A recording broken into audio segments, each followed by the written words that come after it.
ಘಟನೆ ನಿಜವಾಗ ಕೂಡ ಮೊದಲನೇದು.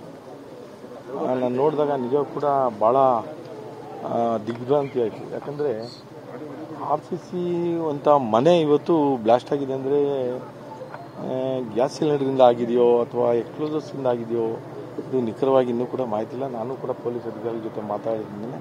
ಸೊ ಅನೇಕ ಮನೆಗಳಿಗೆ ಇವತ್ತು ಗ್ಲಾಸ್ಗಳು ಹೊಡೆದೋಗಿದೆ ಮತ್ತು ಬೇರೆ ಮನೆಗಳಿಗೂ ಕೂಡ ಹಾನಿಯಾಗಿದೆ.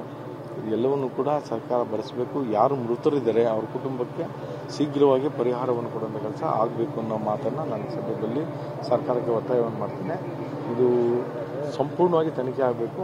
ತನಿಖೆಯಾಗಿ ಏನು ಆ ಸತ್ಯತೆ ಹೊರಬರಬೇಕು ಅನ್ನೋದನ್ನ ನಾನು ಸದ್ಯದಲ್ಲಿ ಸರ್ಕಾರಕ್ಕೆ ಆಗ್ರಹವನ್ನು ಮಾಡ್ತೀನಿ. ಅನುಮಾನ ಏನಿದೆ ಸರ್?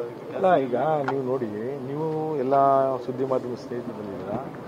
ಇದು ಒಂದು RCC ಮನೆ. ಈ ಸಿಲಿಂಡರ್ ಬ್ಲಾಸ್ಟ್ ಆದರೆ ಈ ರೀತಿಯಾಗಿ ಆಗ್ತದೆ ಅನ್ನೋದು ಎಲ್ಲ ಒಂದು ಕಡೆ ಅನುಮಾನ.